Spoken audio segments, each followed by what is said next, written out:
Hola, ¿qué tal? Como lo prometido es deuda, aquí estamos para darles el agradecimiento, obviamente, por haber participado en la charla anterior y como dijimos, vamos a compartir todas las diapositivas organizadas para que las tengan, las repasen, las estudien y acuérdese de volverse a conectar con el lenguaje homeopático.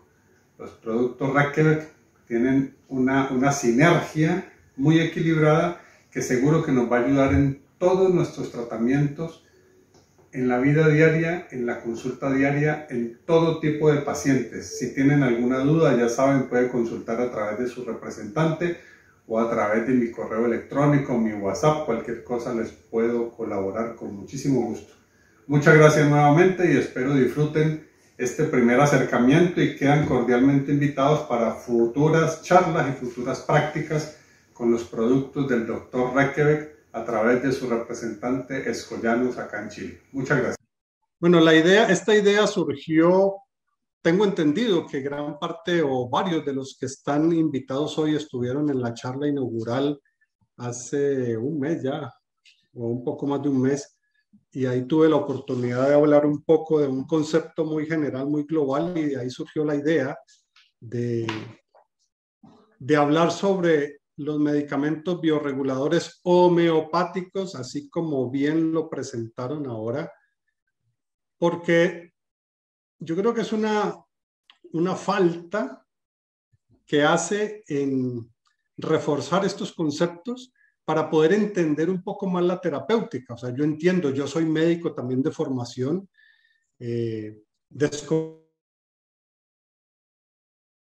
conozco el listado de todos los profesionales, pero creo que ahí tenemos una variedad de colegas y de profesionales del área de la salud que recién están empezando en esta área de lo que es la bioregulación, que han hecho cursos, diplomados, y bien vale la pena reforzar con otra mirada. Sí, yo quiero que quede muy claro que es otra mirada diferente a lo que han visto en la medicina convencional, con los estudios, etc.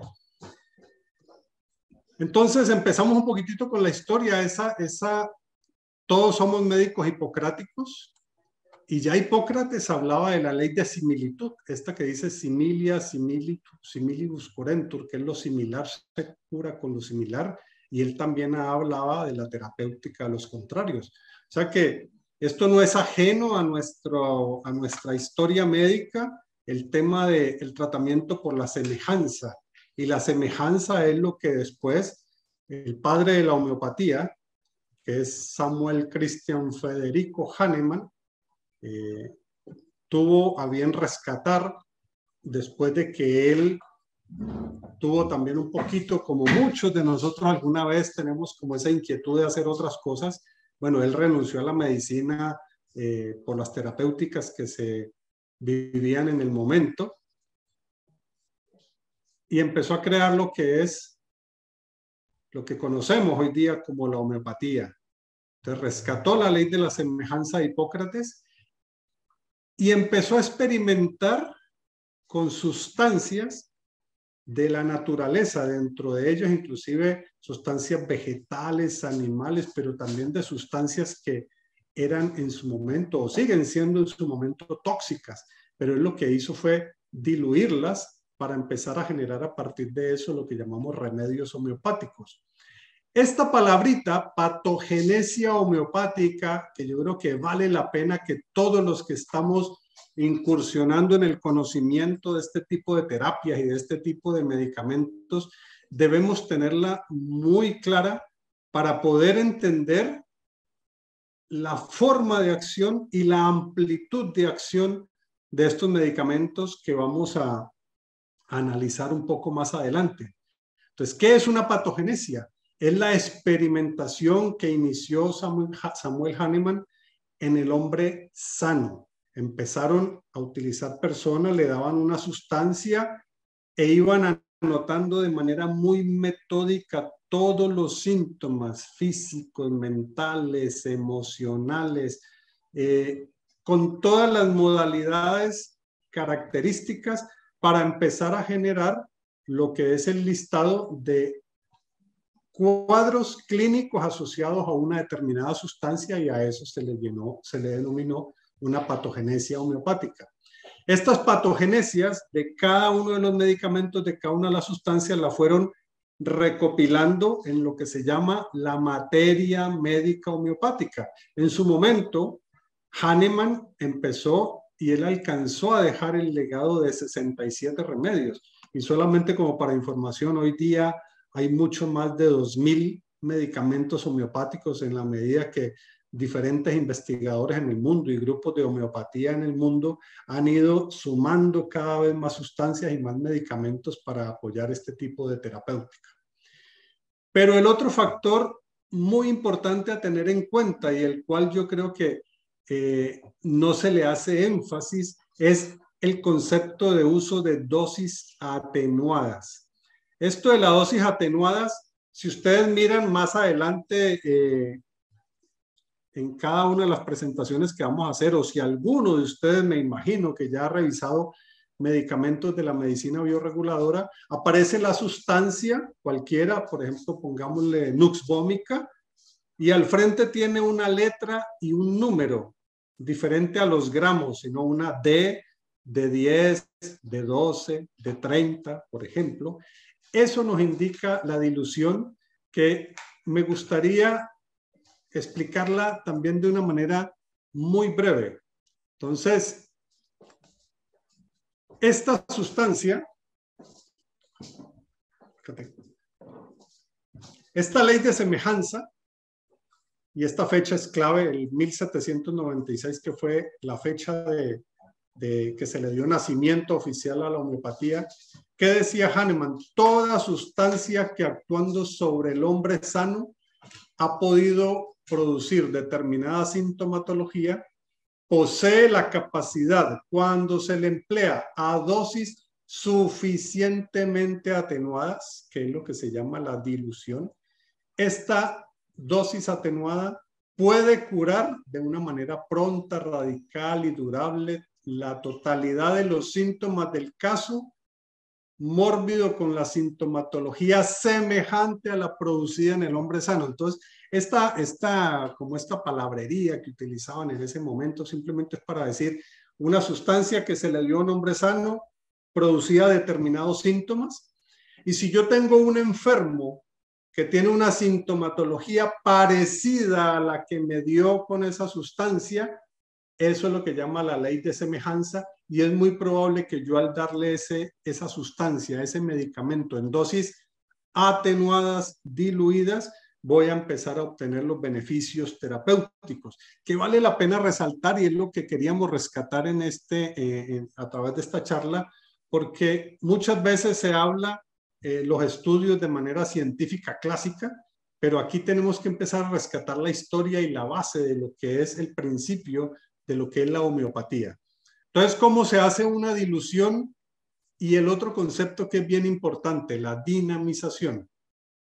Se toma una sustancia, entonces para el ejemplo clásico, la gran mayoría de los medicamentos están con una letra D, D de dedo. Eso quiere decir dilución decimal. Se toma una sustancia X, la que ustedes quieran, toman una unidad, pongámosle 1 centímetro cúbico de tintura madre de la sustancia. A eso se le agrega 9 centímetros cúbicos de un solvente, que generalmente en las farmacias, el químico farmacéutico que entiende la farmacopea homeopática utiliza generalmente una alcoholatura especial que tiene todas las concentraciones, ya eso todo está establecido. Entonces, una unidad más 9 unidades de solvente, ahí se juntan 10 cc, pero aquí viene la clave, no es solamente diluir 1 en 9, sino algo que se llama dinamización o sucusión, que fue lo que hizo Hahnemann en su momento. Inclusive la historia relata que golpeaban esto vigorosamente en un libro con una tapa de cuero, golpeándolo al menos 10 veces de manera fuerte y vigorosa, porque se dieron cuenta que no solamente era la dilución, sino ese movimiento molecular que generaba cambios, que generaba una carga de ese solvente con las moléculas que estaban ahí impregnando. Entonces, en ese primer paso, 1 más 9 de solvente, creamos la D1, o sea, la dilución decimal 1.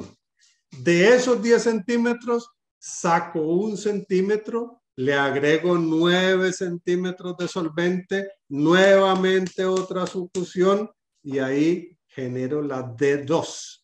Y así sucesivamente dependiendo del número que se utilice en cada medicamento. Generalmente se habla que en las diluciones bajas, o sea, todavía hay materia y son diluciones que se utilizan básicamente para tratamientos tisulares, o sea, corporales, biológicos. Ya diluciones intermedias, en eso todavía no hay un consenso general porque depende de las escuelas homeopáticas, pero generalmente una dilución intermedia estamos hablando de la D30 y diluciones altas estamos hablando de diluciones a la D200. Así que piensen como una molécula en la medida que se va diluyendo y dinamizando una a una, va generando como lo que en homeopatía se llama la memoria del agua o la memoria del soluto, que tiene la carga de esa información y es la que va a generar el medicamento como tal. Entonces, ¿en qué consiste la práctica de la homeopatía? Porque tenemos que, vuelvo y les insisto, entender de que estos productos, estos medicamentos, su base es la homeopatía y su preparación de base es conforme a la farmacopea homeopática alemana. O sea, tiene todos sus criterios ya establecidos para entender que esto, en última, es una homeopatía compleja, que es la unión de varias sustancias con ciertos grados de afinidades para que podamos utilizarla de una manera un poco más sintomática, más cercana a lo que es la medicina clásica de nosotros, lo que nos enseñaron por síntomas, por síndromes, por fisiopatología o por órganos o sistemas. Así que el gran legado de los Reykjavik fue juntar las enseñanzas de la homeopatía clásica, el conocimiento de la medicina convencional y generar este tipo de grupos medicamentosos para que el médico alópata convencional pueda empezar a utilizar de una manera práctica dentro de su clínica diaria este tipo de terapéutica, pero no sin olvidar que la base es la homeopatía clásica. Si bien es cierto, puede generar a veces algunas controversias, algunos homeópatas clásicos entre la homeopatía unicista, homeopatía pluralista, homeopatía complejista, pues yo creo que esto va más allá de esta discusión. Pero en la práctica diaria, simplemente para mencionarles, yo ya llevo haciendo práctica en este tipo de medicina 26 años, ya hasta perdí la cuenta. Y definitivamente cada vez uno se convence que en la medida que se hace con los criterios que hemos aprendido en los diplomados, con los profesores que nos han enseñado, podemos encontrar una herramienta terapéutica supremamente valiosa sin los efectos secundarios que hemos encontrado en la medicina, sobre todo cuando se han usado medicamentos alópatas de larga data. Entonces, si encontramos esos puntos de contacto entre los síntomas que cada sustancia puede producir experimentalmente, acuérdese que eso es lo que se llama patogenesia, y los datos de la observación del enfermo, que son los síntomas que nos viene a relatar el paciente, podemos empezar a escoger qué tipo de medicamentos puede ayudarnos para ayudarle a ese paciente. Y vuelvo y le repito que todo este grupo de patogenesia lo encontramos en un libro que se llama Materia Médica. En Materia Médica hay de diferentes autores que vale la pena que de vez en cuando nosotros echemos una miradita.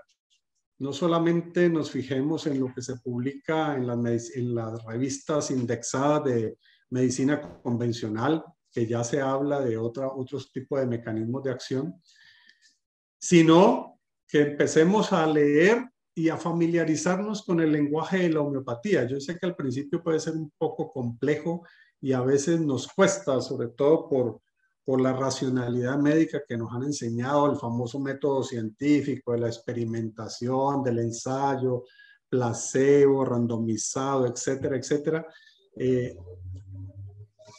Pero si lo comparamos con lo que hizo Hahnemann en las patogenesias, pues definitivamente eso podría decir uno que también tiene su ciencia, y una ciencia que tiene un valor impresionante. Datos que a veces nos cuesta, porque a veces a los médicos clínicos, cuando venimos de la escuela alópata, nos cuesta entender de que yo le pueda dar un medicamento alopático sin pensar en que estoy queriendo matar a nadie. Entonces, por eso coloco aquí el medicamento homeopático, sea del grupo que sea, no es específico contra un agente agresor, ni contra un virus, ni contra una bacteria. O sea, estamos actuando básicamente sobre el grupo sintomático,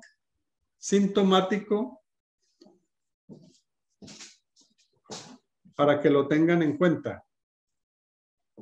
Entonces, esos síntomas son los que tenemos. Un ejemplo muy sencillo.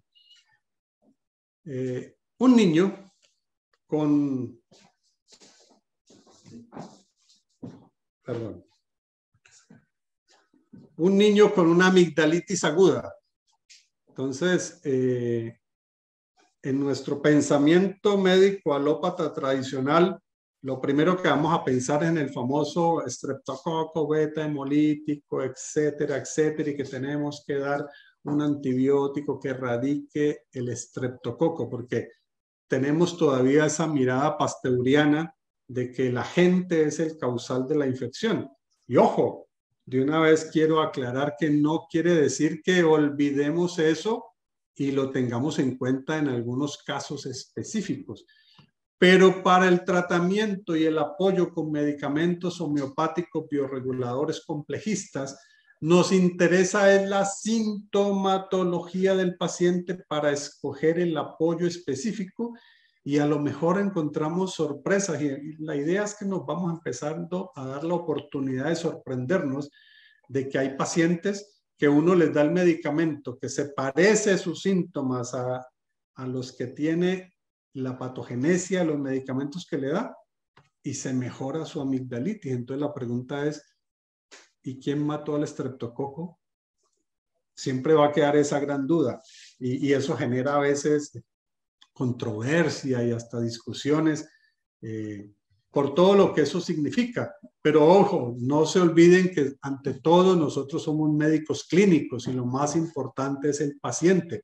Si tenemos una infección que definitivamente no está respondiendo, se nos está saliendo de las manos, hay que usar los antibióticos y tenemos que usar todas las herramientas que hemos aprendido en la medicina convencional. Pero la idea ahora es que empecemos a liberar esos patrones que hemos adquirido con el tiempo. El otro concepto es que es específico de la localización del tejido afectado. Entonces, como veremos más adelante, hay grupos de medicamentos que son específicos para todo lo que es la parte de mucosa, sobre todo mucosa sinusal, nasal, orofaringea, respiratoria, pero también hay otros que tienen más tropismo sobre tema digestivo, hígado, estómago, intestino, otros que tienen más tropismo por la vía geniturinaria, incluyendo los riñones, y otro por el tejido más osteomuscular, traumatológico, etcétera. Pero no quiere decir que se puedan tener en cuenta estas situaciones, e incluso hay momentos en que nos toca combinar una terapia alopática con una terapéutica homeopática sin ningún problema, pero siempre teniendo en cuenta la sintomatología del paciente. Y el otro concepto que queremos abordar, y yo creo que muchos de los que empezamos a estudiar este tipo de medicinas en las clases se nos dice, el concepto del terreno, o sea, el terreno biológico. En la historia se habla de que Pasteur y Claude Bernard siempre estuvieron como esa disputa entre que Claude Bernard decía que lo importante era el terreno, de hecho fue uno de los padres de la fisiología, y Pasteur que decía que lo importante era la bacteria. Algunos dicen que Pasteur en su lecho de muerte ya dijo que Claude Bernard tenía la razón, que la bacteria no era nada, que el terreno lo era todo. Sin embargo, algunos estudiosos dicen que eso fue falso, que él siempre se mantuvo hasta el final en su concepto bacteriológico.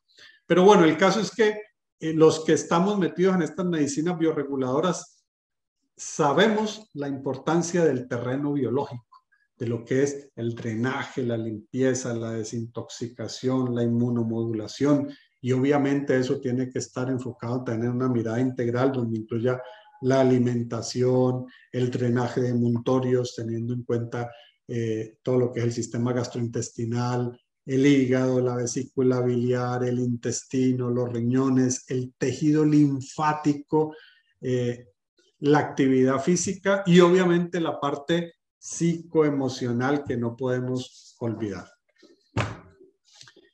Por tanto, el medicamento homeopático tiene un amplio abanico de posibilidades terapéuticas, entonces eso hace su uso posible en diversas afecciones según la similitud de reacción. Y eso también nos cuesta a nosotros como médicos. Por ejemplo, van a ver más adelante cuando empecemos a ver los medicamentos unos por uno y todas sus, o sea, desglosando componente por componente, que de pronto pueden encontrar que en un medicamento una sustancia tiene un tropismo X para mucosa rinosinusal, por ejemplo, pero a su vez ese mismo medicamento después lo encontramos en un producto que está para patologías digestivas. Entonces, nos cuesta a los médicos todavía creer que una sustancia sea como de ese amplio espectro, pero amplio espectro sintomático, acuérdense, no amplio espectro desde el punto de vista antibiótico-terapia, que creemos que es como un antibiótico que va a acabar con todo. Necesitamos es modular la respuesta biológica de cada persona de acuerdo a su sintomatología. Y aquí este pequeño cuadrito de lo que es como las diferencias básicas, así a grandes rasgos entre lo que es la alopatía y lo que es la homeopatía. Un medicamento alopático que es ponderal está generalmente en dosis dadas en miligramos, sin dejar de tener en cuenta que hay algunas hormonas que se manejan en microgramos, como la hormona tiroidea, pero los medicamentos que estamos más acostumbrados a usar están en dosis de miligramos y algunos en gramos. Eso es un medicamento químico ponderal y es accional porque tiene un mecanismo de acción. ¿Eso qué quiere decir? Por ejemplo, yo me tomo una aspirina y así yo no tenga ningún dolor, el medicamento va a entrar a mi cuerpo y ejerce una acción bioquímica dada por el bloqueo de prostaglandinas, eicosanoides, antiinflamatorios, etcétera, etcétera. Mientras que el medicamento homeopático es reaccional, va a ser una sustancia diluida, dinamizada, por favor, eso voy a repetírselo muchas veces porque quiero que les quede supremamente claro. Las sustancias homeopáticas son diluidas y dinamizadas. Acuérdese de la dilución, de la succión. Y eso genera una información que produce una reacción. Entonces, mi cuerpo reacciona si es que está acorde a esa vibración y esa frecuencia. Incluso eso se podría entender más con longitudes de onda. Supongamos que una enfermedad tiene estas características. Si yo coloco una sustancia que su vibración es similar, tiende a anular esa respuesta y generar una reacción.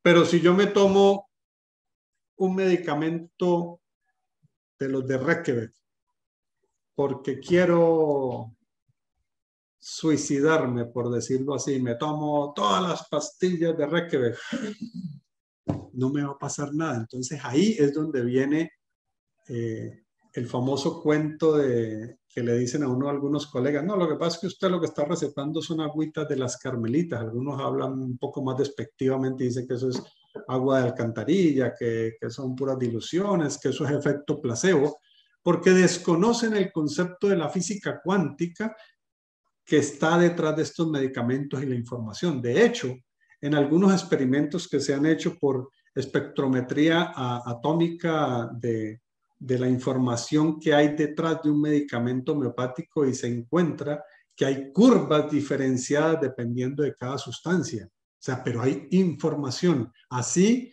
no haya una molécula ponderal en miligramos. Así que eso es bueno que lo tengan en cuenta. Entonces, la alopatía es accional, la homeopatía es reaccional. Esa acción, obviamente, que genera en general una inhibición sobre alguna sustancia, en este caso un antiinflamatorio, sobre las prostaglandinas y icosanoides, o sustituye la función, por ejemplo, en el caso de un tratamiento hormonal. O sea, si yo le doy hormona tiroidea, el cuerpo recibe esa hormona tiroidea como tal y la sustituye la producción, y sencillamente el cuerpo deja de producir la hormona porque ya se la estoy dando. Mientras que en la homeopatía, ese estímulo es específico de acuerdo a esa reactividad. Al ser esa alopatía química, ponderal y es cuantitativa, vuelvo y le digo, por miligramos generalmente, mientras que en la homeopatía es cualitativa. Al ser química, ponderal y cuantitativa, hay una posibilidad de efectos tóxicos, bien sea por el uso sostenido, crónico, o alguna persona que intente hacer un gesto suicida, por ejemplo, sobre todo con los ansiolíticos o los medicamentos psiquiátricos que pueden intentar suicidios. Mientras que el medicamento homeopático, al estimular las reacciones espontáneas naturales del organismo, y dado que es diluido, generalmente es atóxico. Ahí el único inconveniente, entre comillas, es que las gotitas tienen un poco de alcoholatura, y la toxicidad podría estar dada por la alcoholatura. Pero si estamos hablando de un frasquito que tiene 50 cc, eso sería como mandarse un shot de un pisco, de un whisky, por decirlo de alguna manera así coloquial. Y por ejemplo, de una vez podría mencionar una anécdota que ha pasado algunas veces. Una madre que llama o me escribe en el chat asustada porque la niña le abrió las gotitas y se tomó un trago completo, que si la lleva a urgencias, que si tiene que hacerle un lavado gástrico. Tenemos que tener esos conceptos muy claros también para tranquilizar a esa mamá, porque si no va y la lleva al servicio de urgencia, bueno, con todo lo que significa el estrés y toda la cosa, que esté tranquila, que simplemente la observe, obviamente, porque si es un niño chico y se tomó un traguito de alcohol, ahora difícilmente va a entrar en estado de ebriedad, pero simplemente que le den suficientes líquidos y nada más, y alguna observación, y obviamente a la mamá darle toda la tranquilidad, o al papá, para que no hagan acciones que no se van a justificar. Y si son con las tabletitas, pues simplemente se le va a acabar el frasco más rápido. Si la niña o el niño abre el frasco y se tomó las tabletitas, pues la urgencia es que se le va a acabar y va a tener que salir a comprar más, pero no va a tener ningún efecto tóxico. También para que lo tengan en cuenta. Es otro mensaje que a veces nos cuesta entenderlo, y tenemos que tenerlo muy claro para explicárselo a los pacientes que tengan esa tranquilidad. Y otro tema no menor es, por legislación, ustedes ven que a todos los medicamentos por el ISP les colocan un inserto donde están toda la descripción de los medicamentos, y a veces colocan unas precauciones y a veces unas contraindicaciones que son tenidas en cuenta, pero basadas en el concepto alopático. Entonces, por ejemplo, hay medicamentos para modular inflamación o para modular infecciones, y se coloca que no se puede usar en cuadros de alergias, o que no se puede usar en cuadros de infecciones, o en cuadros de inmunosupresiones. y resulta que esos son los pacientes en los que necesitamos tratar. O incluso le ponen edades, no usar en niños menores de 8 o 12 años. ¿Pero por qué? No, porque contiene X sustancia, pero se fijan en la sustancia por el nombre, pero no tienen en cuenta el concepto de la dilución y la dinamización. Así que, entendiendo que la gente hoy cada vez lee más los insertos y todo esto es extraído de la experiencia. Doctor, pero usted me le mandó a mi niña de 3 años esas gotitas o esas tabletitas y aquí en el inserto dice que no se le puede dar a niños menores de 8 años. Tranquila, eso es por legislación que se generaliza, pero sí se puede usar. De pronto con las mujeres embarazadas hay que tener una pequeña salvedad. Yo ahí sí soy muy cauto, sobre todo los primeros 3 meses de embarazo, más por lo que pueda pasar en cuanto a otras situaciones, porque seamos realistas, el cordel se corta por el lado más débil. Entonces, si esa mujer en los primeros 3 meses tiene alguna complicación, alguna amenaza de aborto, algún sangrado, algún dolor, alguna otra cosa, y usted le ha dado alguna gotita o algún tratamiento homeopático, créanme que le van a echar la culpa a usted.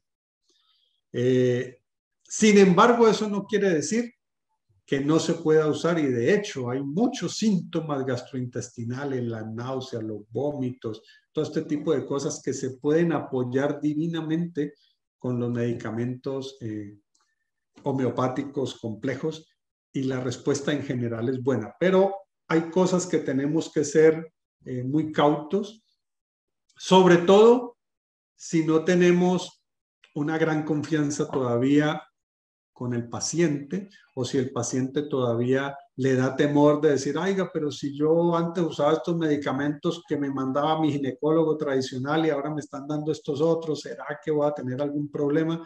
Ahí uno tiene que ser un poco selectivo para poder saber con cuáles se puede uno liberar y explicarle, pero si en el grupo, como seguramente hay muchos especialistas que tienen harta experiencia ya con los medicamentos, le dan la tranquilidad a los pacientes de usarlos sin ningún problema.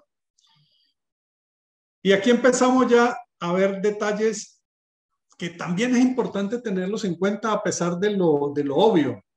En el caso de los productos del Dr. Reckebeck, tener en cuenta que sus presentaciones básicas son frascos goteros de 50 ml, o sea, son frascos un poco más grandes de los tradicionales. Las ampollas vienen por 12 ml y son cajas con un set de 10 ampollas, que también es interesante tenerlo en cuenta. Y las tabletas son sublinguales, son un poco más chicas, son de almidón de papa, no tienen lactosa, y eso es una ventaja enorme, sobre todo para los pacientes que tienen intolerancia a la lactosa y que tampoco quieren consumir gotas por el contenido en alcohol. Y lo otro importante, que viene en vidrio ámbar, o sea, es un concepto dentro de la alopatía, dentro de la homeopatía convencional, que se busca tener un producto lo más cercano a lo natural que se hizo Hahnemann al principio. Todo se hacía en vidrios, en frascos de vidrio ámbar. Así que estas presentaciones es bueno que la tengan. Y las ampollas, también vamos a mencionar un poquito de detalles, porque tenemos que empezar a ser creativos y a jugar sin la Z, no juzgar, sino a jugar con este tipo de medicamentos. Porque dentro de la mirada alópata, ampolla, inmediatamente nosotros decimos inyección igual a dolor, uy, trauma, qué molestia. Y si bien es cierto, son de amplio uso en todas las vías que hay acá, pensemos en las ampollas como una herramienta terapéutica de enorme apoyo en un bebecito, por ejemplo. Un bebé que no le puedo dar una tabletita porque de pronto va y se broncoaspira, aunque se la puedo diluir y triturar y diluir. Pero, por ejemplo, una ampolla la puedo usar en niños chicos. Una ampolla que no tiene contenido alcohólico la puedo usar en una mujer embarazada, por ejemplo, si es del caso, o en una persona que tenga algún trastorno en donde esté contraindicado el uso de alcohol. Pero miren todas las formas de las que la podemos usar. Intravenosa, intramuscular, subcutánea, y yo aquí le añadí intradérmica para los que después puedan empezar a trabajar en lo que se llama los dermatomas o terapia segmentometamérica, porque yo puedo usar algunos medicamentos en las zonas específicas dependiendo de la necesidad de cada uno. Intraarticular, obviamente que los especialistas, los traumatólogos son los que más están indicados, o los fisiatras para hacer infiltraciones intraarticulares, o el médico que tenga la experiencia para hacerlo intraarticular. Pero en el caso de que no se quiera hacer un abordaje intraarticular por todo lo que esto significa, se puede hacer periarticular, o sea, yo le puedo colocar pápulas subcutáneas o intradérmicas alrededor, por ejemplo, del hombro, del codo, de la muñeca, incluso en los dedos de las manos. Duele un poquito, pero la aplicación local tiene una enorme utilidad. Y como les decía, quiero enfatizar en esto en la vía oral cuando uno quiera usar un producto que esté libre de alcohol o que sea de difícil deglución. La nebulización, yo puedo usar las ampollas vía nebulizada, se absorbe vía mucosa nasal y oral de una manera espectacular. Y lo otro, que lo coloqué aquí, hay unos dosificadores que son como estas parecidas a las muestritas que venden de la perfumería, pero es un aditamento que hay algunas farmacias que lo tienen, en donde yo puedo quebrarle la cabecita a la ampolla, ensamblo la ampolla ahí, cierro y queda como un spray para uso ocular. Entonces yo puedo colocar, créanme que es maravilloso cuando tengo irritación ocular para desinflamar, echar en el ojo, o si la quiero usar como un spray vía sublingual por la mucosa o oral o faríngea. Entonces mire cómo una ampolla, que en la medicina convencional inmediatamente nos imaginamos simplemente inyecciones, podemos tener otra opción, otras opciones de uso, que es vía oral, vía nebulizado o vía un spray para uso en los ojos. Tenemos un amplio abanico terapéutico que tenemos que aprovecharlo. Ahora sí, vamos a empezar ya a dilucidar medicamento por medicamento, no sin antes hacerle énfasis en el concepto. Homeopatía, complejos homeopáticos, patogenesias, materia médica, diluciones y dinamizaciones, para que cuando alguien le pregunta, doctor, ¿y esto que dice aquí, Nux Vomica KD12, eso qué quiere decir? O sea, tengo que saber que es diluido 12 veces de 1 en 9, como se lo expliqué al principio, y siempre con la dinamización. Esa dinamización es clave, y ese fue otro de los descubrimientos fantásticos de Hahnemann, de entender de que no solamente era diluir la sustancia, sino el movimiento de moléculas. Y de eso inclusive me baso para decirles de una vez una recomendación que es muy práctica. Cuando ustedes compren un frasco gotario y empiecen a usarlo, generalmente los adultos llegamos y las usamos directamente las 5 o 10 gotitas debajo de la lengua. Generalmente, personalmente lo uso y a veces se lo recomiendo a los pacientes, es que antes de cada toma, o por lo menos entre varios días, cada que lo vaya a usar, le doy unos golpecitos. Es como activar ese medicamento. O sea, desde el punto de vista de la dinamización, si bien es cierto que la dilución sigue siendo la misma, pero ese movimiento molecular del golpe y la agitación sobre la palma de mi mano de manera así seca y fuerte va generando que yo le dé una información un poco distinta cada vez.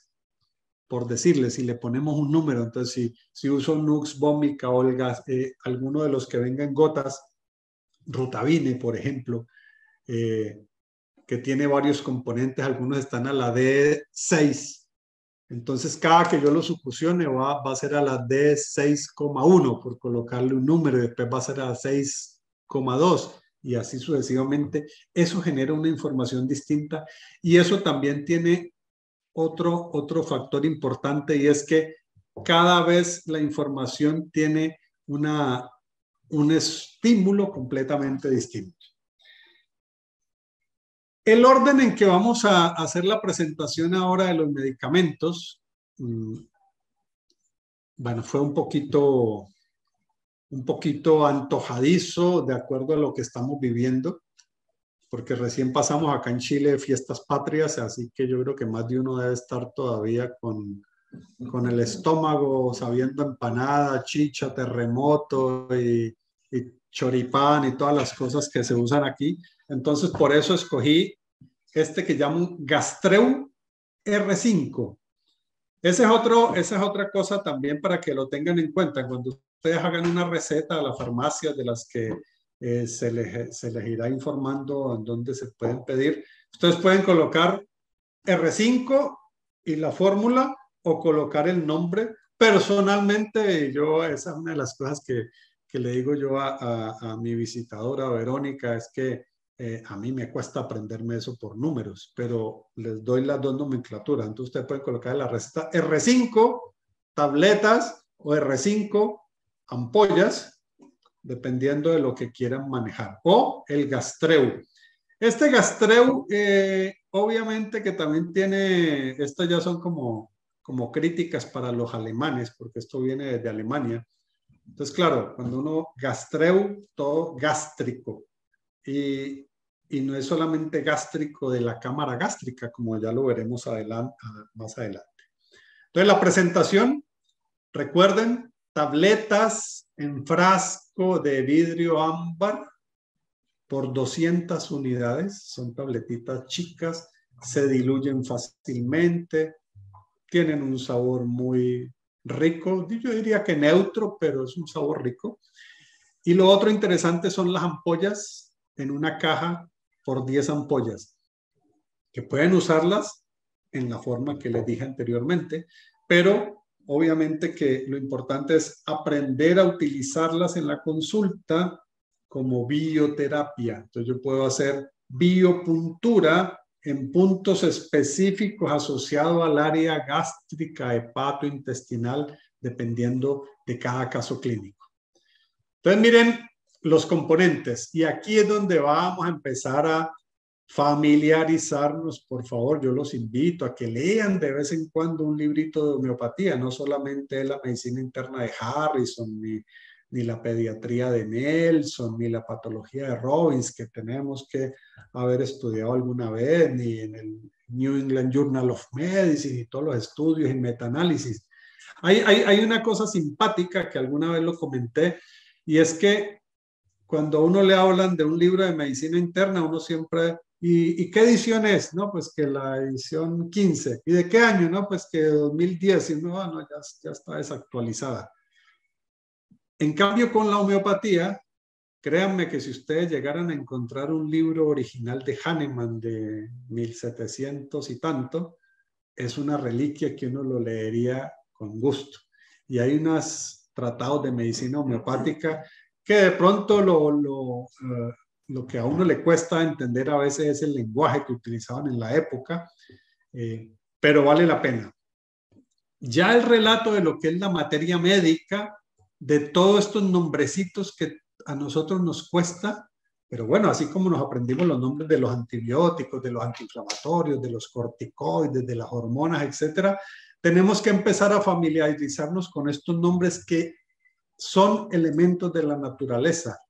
Plantas, minerales, animales, toxinas, venenos que están en la naturaleza y que se volvieron o que se crearon a través del método homeopático, se volvieron medicamentos homeopáticos. Entonces miren los nombres, anacardium a la D6. Entonces ya ustedes a partir de hoy cada que vean ese numerito con esa letra previa, saben que es una dilución decimal. Decimal es 1 de soluto más 9 de solvente, eso es a la D1, de ahí se saca 1 en 9 a la D2 y así sucesivamente.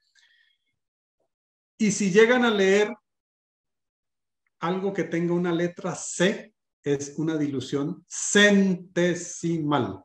O sea, es 1 más 99, son 100, se succiona entonces a la C1. Y algunos le anotan en honor a Hahnemann una H. Entonces, CH1, CH2, CH3, etcétera, etcétera.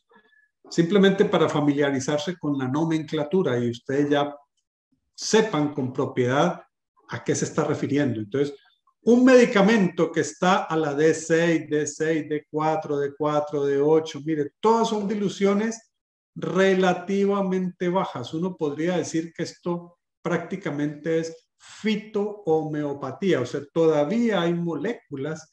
Si uno le hiciera un estudio a estas diluciones, todavía hay moléculas presentes en esta mezcla, en estas sustancias. Entonces, en este caso, el Gastreu R5 está compuesto por la mezcla de 1, 2, 3, 4, 5, 6, 7, 8, 9 sustancias en diferentes diluciones y dinamizaciones, pero esto no fue armado al azar, como ya lo vamos a empezar a describir. Todos tienen un aporte sintomático con una matriz similar y cada uno tiene algunas diferencias.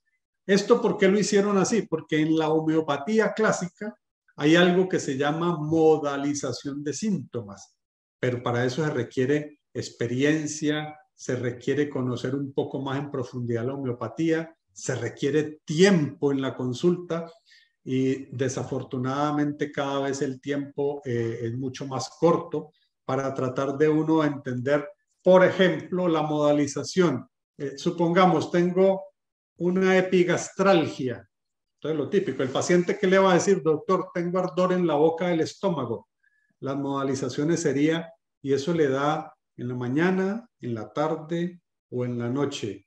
Le da con bebidas frías o con bebidas calientes. Le calma con la comida o por el contrario se le exacerba con la comida, etcétera, etcétera. Esas son las modalizaciones de los síntomas homeopáticos que requiere cierto lujo de detalles y que desafortunadamente en la medicina convencional, en la semiología convencional, se ha ido perdiendo y es importante tenerlo en cuenta. Entonces, los que armaron estos medicamentos, este grupo de medicamentos, trataron de hacer una confluencia de síntomas lo más amplia posible para que la sintomatología gástrica que vamos a detallar más adelante tuviera una cobertura con un frasquito, en este caso de tabletas o si no las ampollas terapéuticas. Entonces vamos a ver qué es lo que es el anacardium. Esta charla yo creo que se les va a hacer llegar posteriormente a cada uno de ustedes de alguna manera, no sé, yo me comprometo, voy a comprometerlos aquí a ellos, a que yo me libro para que les llegue a ustedes y la tengan como al menos un inicio para los que apenas están empezando a conocer el tema del concepto homeopático, pero yo creo que vale la pena por lo menos empezar este primer empujoncito. Los que ya tengan experiencia en homeopatía, pues espero que simplemente me estén viendo porque les caigo bien o porque ustedes sabrán.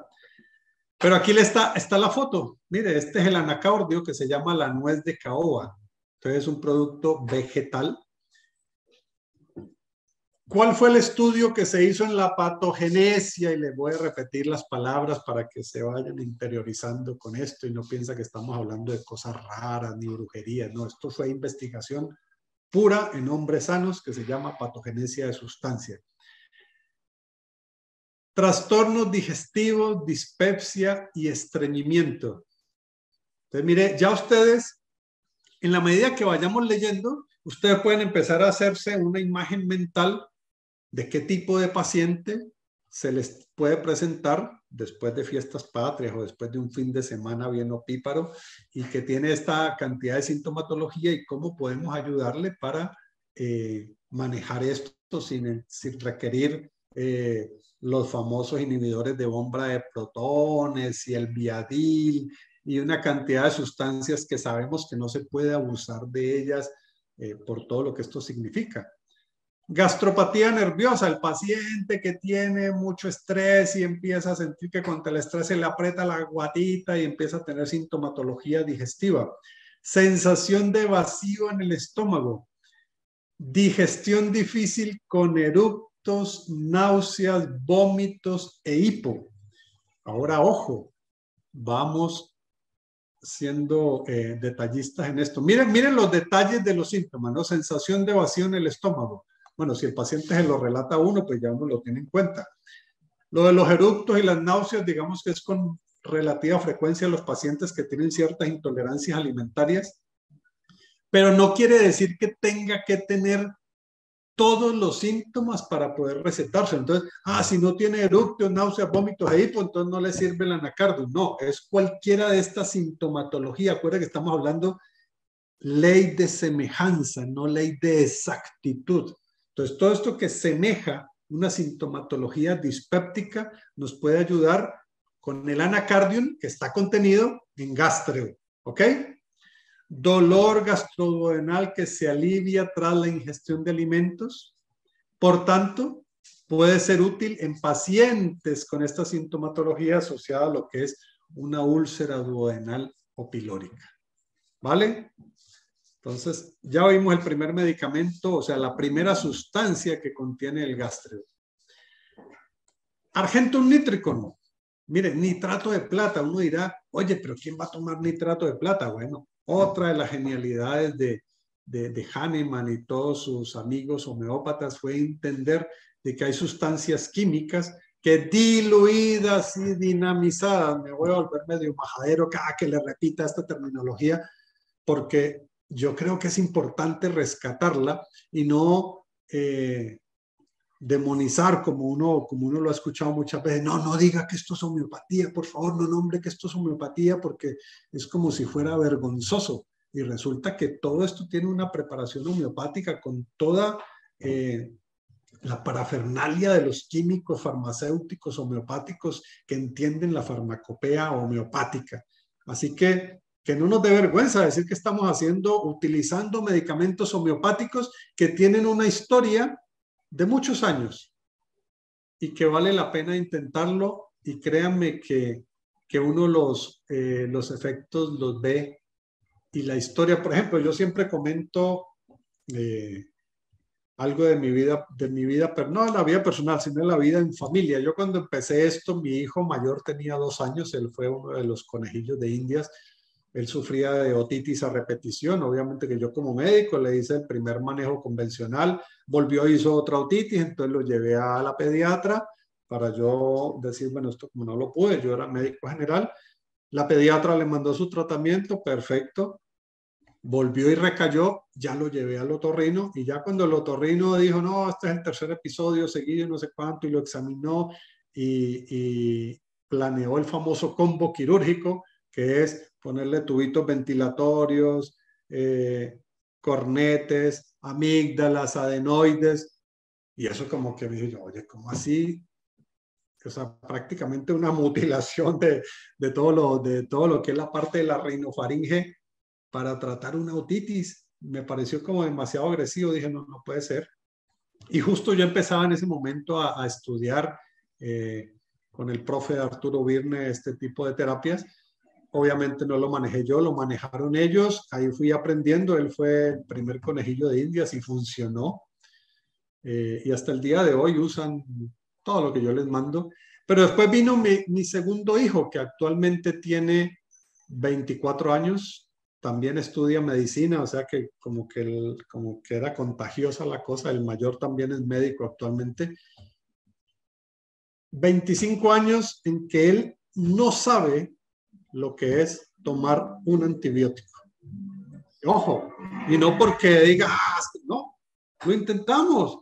Sufrió sinusitis y lo manejábamos con medicina bioreguladora. Sufrió otitis supurativa, lo manejamos con medicina bioreguladora. Sufrió amigdalitis, lo manejábamos con medicina bioreguladora. Las enfermedades típicas de los niños en su infancia. De hecho, no ha tenido ninguna complicación, no ha sufrido nunca neumonía, neumonitis, ni ninguna infección, gracias a Dios, gracias a la medicina bioreguladora, gracias a otros cuidados, obviamente, que se le ha hecho, pero siempre lo comento para mostrar, así sea un solo caso, pero uno lo va viendo cada vez con más frecuencia.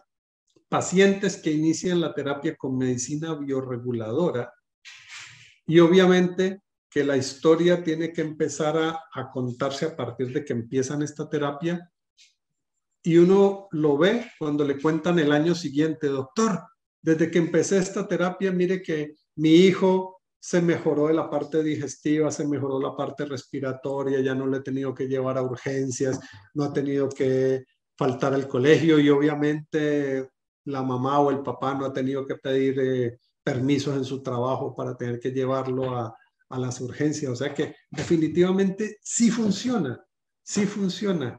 Y hay que empezar a darle la oportunidad en los casos agudos, pero básicamente en los pacientes crónicos que tienen que usarlo repetitivamente. Volviendo al gastreu, argentum nitricum, nitrato de plata. Entonces, mire la descripción patogenética del nitrato de plata. Todas las mucosas pueden estar irritadas. Ojo, todas las mucosas pueden estar irritadas, inflamadas y ulceradas, principalmente las del estómago y del intestino. Dolor epigástrico, gastritis, náuseas después de cada comida con esfuerzos infructuosos por vomitar, eructos ruidosos inmediatamente después de las comidas que mejoran momentáneamente. Puede tener regurgitaciones, flatulencia, úlcera gástrica, úlcera gástrica o dolor vivo bajo las falsas costillas izquierdas. Miren la cantidad de síntomas y vuelvo y le repito, no necesariamente tiene que tenerlos todos para empezar yo a generar junto con el anacardium más estos síntomas, cómo pudiera yo apoyar a un paciente que a lo mejor tenga una sintomatología similar a las que estamos relatando. Arsenicum album. Entonces la gente va a decir, oye, pero ¿cómo si el arsénico es veneno? Con eso era que mataban a los pacientes, a las personas antes de manera crónica, ¿no? Le empezaban a dar arsénico y hasta que se morían. Bueno, parte de la historia dice que esos síntomas de la patogenesia fueron rescatados de los pacientes que eran tóxicamente, o sea, crónicamente intoxicados con el arsénico o los que accidentalmente consumían arsénico. Y volvemos a la genialidad de Hahnemann. O sea, yo no le puedo dar a un paciente arsénico simplemente para probar lo que le produce, sino teniendo en cuenta esa historia de estos accidentes o de estas intoxicaciones voluntarias o involuntarias o intencionales, se hace la dilución, pero como ustedes ven, esto es un mineral. Entonces, bueno, ¿y cómo diluye un mineral? Bueno, ahí donde está la genialidad de los que hacen la química homeopática, porque hacen lo que se llama una trituración homeopática, o sea, trituran este mineral en sus matraces y sustancias que utilizan en el laboratorio y de acuerdo a ello hacen las diluciones homeopáticas repetidas para generar un medicamento que se llama arsenicum album. ¿Para qué nos sirve el arsenicum album? Que está en este momento, lo vamos a dirigir enfocado hacia la parte gastrointestinal. Pirosis, o sea, todo lo que son gastralgia, o sea, el ardor en la boca del estómago después de haber ingerido frutas, cremas heladas, bebidas alcohólicas o después de una intoxicación alimenticia por alimentos descompuestos. A lo mejor la gente que se ha ido a las fondas y ha comido alguna comida que le ha generado alguna especie de lo que uno llama intoxicación alimentaria, puede tener algo de esta sintomatología. Dolores epigástricos o un paciente que ya se le ha detectado una úlcera gástrica. Vómitos violentos inmediatamente después de haber bebido o ingerido cualquier cosa que no alivian al enfermo o que estos vómitos son pútridos, o sea, tienen un olor realmente malo, son viscosos de alimentos o incluso pueden ser sanguinolentos. El abdomen de este paciente con la patogenesia de Arsenicum album se le ha encontrado abdomen distendido y doloroso, intolerancia al olor de los alimentos. Entonces, si yo tengo un paciente, ustedes al escuchar esto, yo estoy seguro que ya inmediatamente están empezando a decir, bueno, esto es como típico de un paciente que tuvo una intoxicación alimentaria, que comió algún alimento que le generó una sintomatología tan fuerte en el estómago que podría tenerlo en cuenta para este tipo de medicamento. Vamos a otro componente de gastreo, que es la belladona. Aquí está la plantita. Y yo creo que muchos de nosotros conocemos lo que es la tropa belladona, la atropinización que se usaba en algunos momentos. ¿Qué produce la belladona? La patogenesia de la belladona en pacientes sanos y que tiene que parecerse a la sintomatología del paciente que vamos a tener enfrente para nosotros poder pensar en que podemos utilizar este tipo de mezcla de productos. Inflamación aguda, brusca y violenta con resequedad de las mucosas, náuseas sobre todo por la mañana, eructos con el estómago vacío, hipoespasmódico con aerofagia, o sea, el paciente que traga aire, dolor constrictivo, calambroideo, que se extiende del epigastrio hacia la columna vertebral, o sea, ese dolor que siento como que la tripa, como lo que sale en la televisión, ¿no? Que sale la tripa como un nudo que se me aprieta y me pasa hacia atrás, pulsaciones y ardor en el epigastrio y lo que es la gastritis y la duodenitis. Entonces, mire cómo ya vamos a empezar a armar, estamos empezando a armar como un modelo sintomático parecido a todo lo que es gastropatías agudas y crónicas que pueden ser beneficiadas de este tipo de sustancias. El carbón vegetal, que muchos lo han utilizado para intoxicaciones. En este caso, acuérdense, carbón vegetal homeopatizado, o sea, diluido y dinamizado. Patogenesia del carbón vegetal, flatulencia excesiva con eructos ácidos o pútridos después de haber comido o bebido y que alivian momentáneamente. Todo parece transformarse en gas, o sea, es el paciente que está emitiendo gases para que lo contraten en Metrogas. Distensión gástrica con gastralgias calambroideas constrictivas que se extienden al pecho y se acompañan de disnea. O sea, el paciente que se llena de tanto gas que a veces siente que como que se ahoga. O sea, las sensaciones de ahogo con estos gases que le suben. Sabor amargo en la boca, con aversión profunda por la comida, los alimentos grasos, la mantequilla y la leche, y volvemos a ardor epigástrico. Chamomilla, aquí está la fotito de la chamomilla matricaria o matricaria chamomilla, diluida y dinamizada, y la patogenesia nos manifiesta que es sensación de pesantez gástrica, gastralgia después de tomar café o por cualquier excitación, como si tuviera una piedra en el estómago con disnea e inquietud. También puede producir eructos fétidos como de huevos podridos o inclusive vómitos. Este paciente de chamomilla tiene una sed inextinguible por agua fría y bebidas frías. Entonces, mire, esas modalidades bien simpáticas que a lo mejor algún paciente se los comenta de manera así espontánea. Doctor, cada que estoy con esto, mire que a mí me calma y me dan ganas de tomar agua fría, fría, fría. Y a uno en medicina convencional no le damos importancia a esa sintomatología.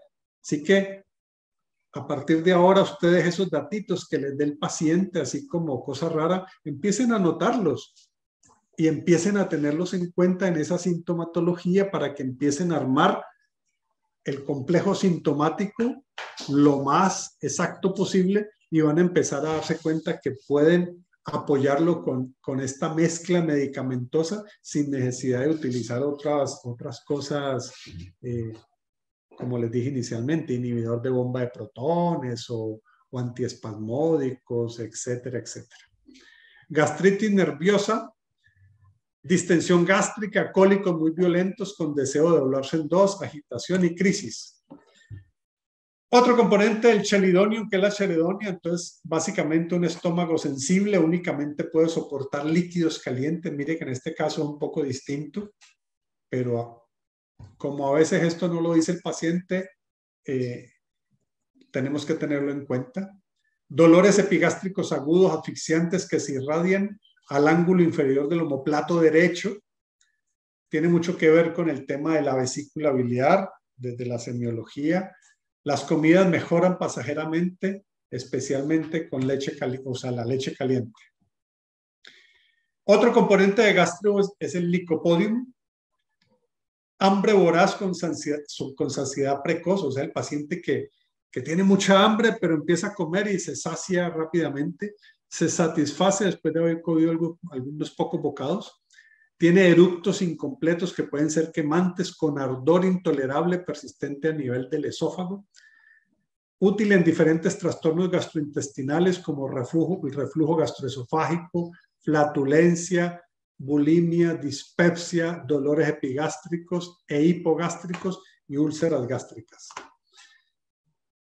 La nux vomica, tiene, como pueden ver, una amplitud sintomática mucho más grande. En homeopatía hay unos medicamentos que se llaman policrestos porque tienen gran cantidad de sintomatología a nivel de diferentes sistemas y funciones, inclusive a nivel mental, como por ejemplo esto que mencionan, irritabilidad nerviosa en las personas de vida sedentaria, presentando trastornos gástricos e intestinales, mal sabor de la boca con náuseas en la mañana, eructos después de las comidas, náuseas después de haber fumado o comido, estómago distendido y sensible a la presión, gastralgias postprandiales, sensación de carga pesada sobre el estómago que se agrava 1 hora después de haber comido con pirosis, eructos y regurgitaciones, sensación de mejoría al vomitar, flatulencia excesiva después de las comidas, igualmente después de haber comido muy poco,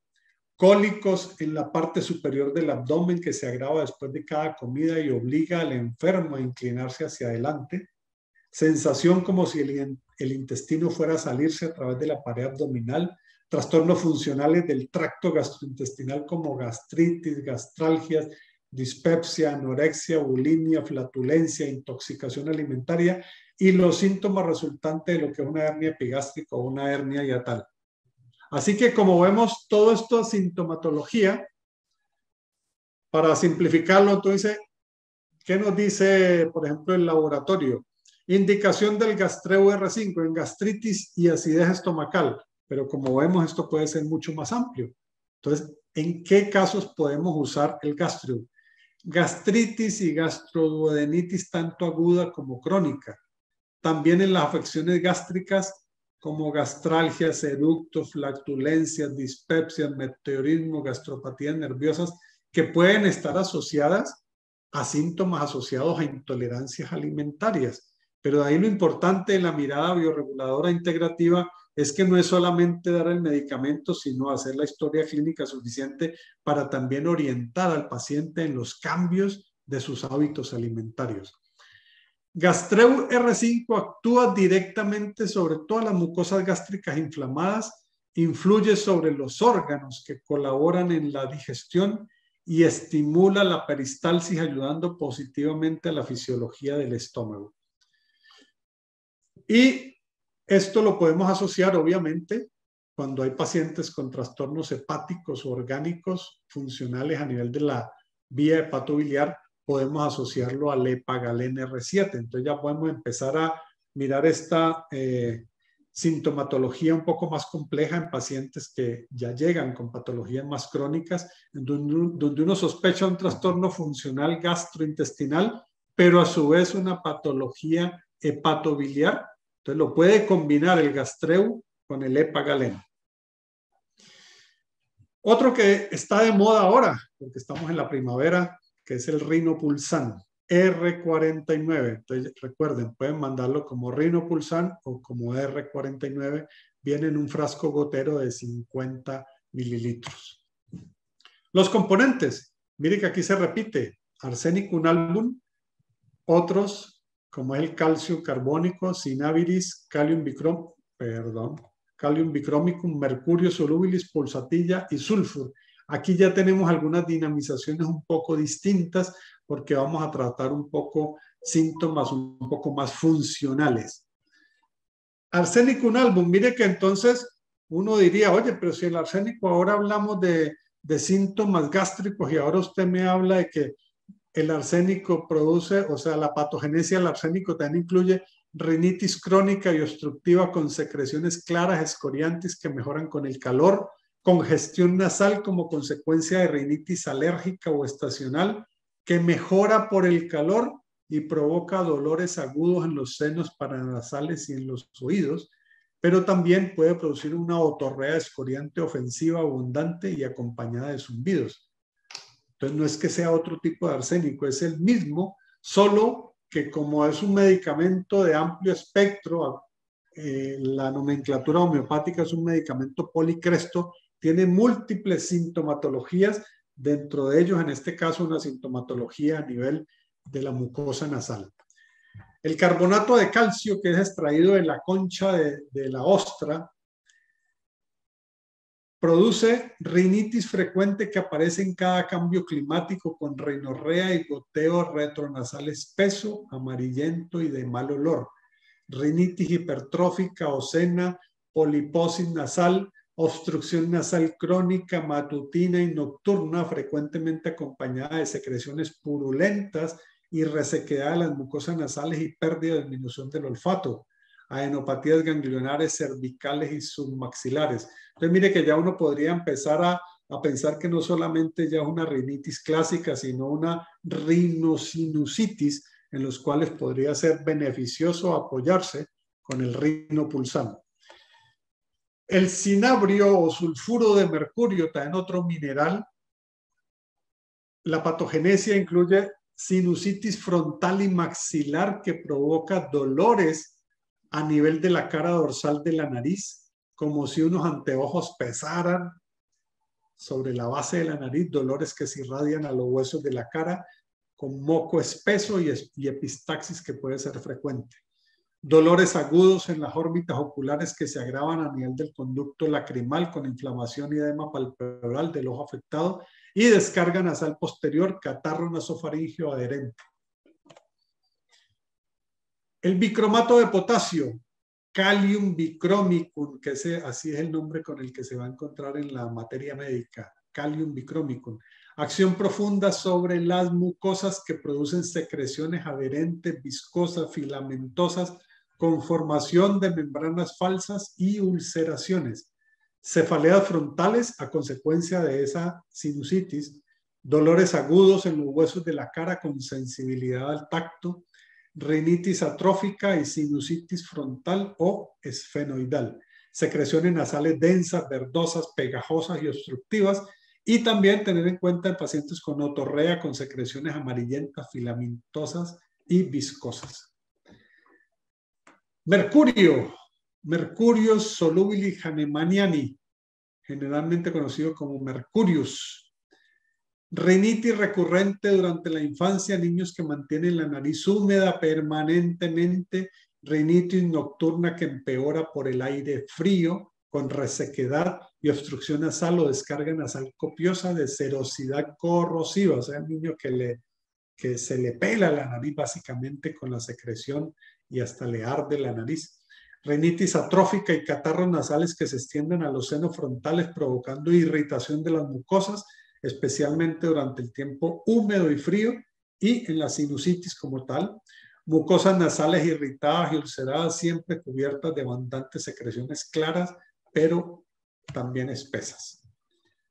La pulsatilla, ahí tienen la foto de la anémona de los prados, la pulsatilla, una flor, útil en rinitis seca y obstrucción nasal por la tarde alternando con rinitis aguda, con secreciones abundantes, amarillentas y sanguinolentas por la mañana, secreciones amarillentas, purulentas que amenazan con cronificarse, sinusitis dolorosa, esfenoidal, frontal o maxilar, otitis y otalgias que se agravan por la noche con sensación como si alguna cosa hiciera fuerza para salir por el oído, acompañada de otorrea purulenta, no irritante.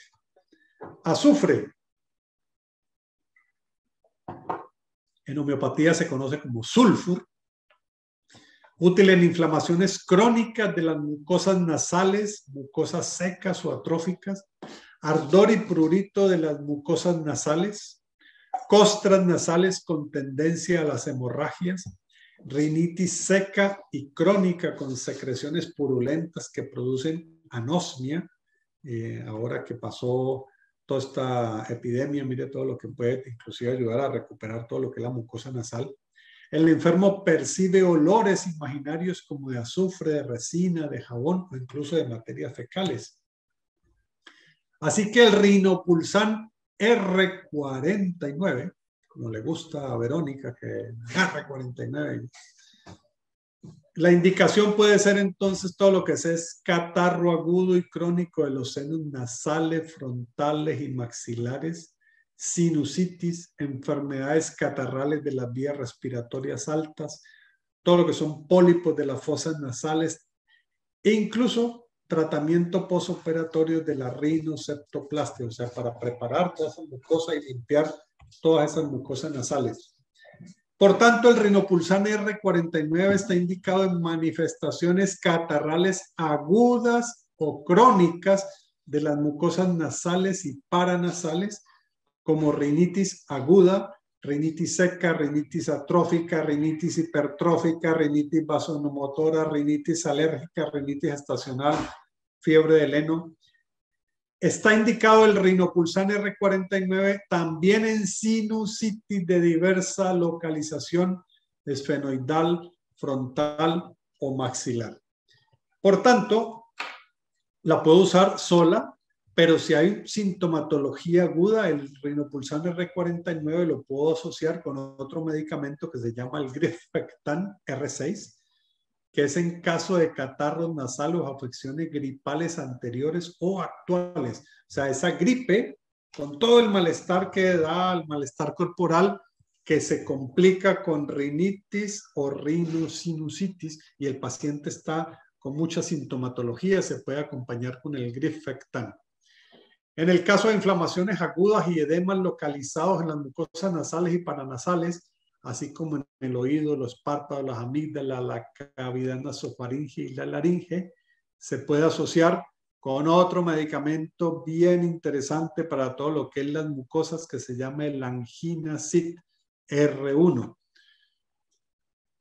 Así que ya vamos empezando a tener opciones únicas o combinadas dependiendo de las circunstancias clínicas que tenga ese paciente que tenemos enfrente, y podemos intentar manejar este paciente dejando de último el uso de antibióticos, el último uso de corticoides, el uso de antiinflamatorios. Intentémoslo con estos medicamentos. Y lo otro importante que debemos tener en cuenta, en patologías agudas, podemos usar el medicamento de manera repetitiva, incluso cada 15 minutos, cada media hora, cada hora, y lo vamos espaciando en la medida que obtenemos una mejoría, y lo dejamos 3 veces al día como mantenimiento en pacientes que tengan tendencia a procesos alérgicos. Entonces, por ejemplo, ahora en la primavera podemos usar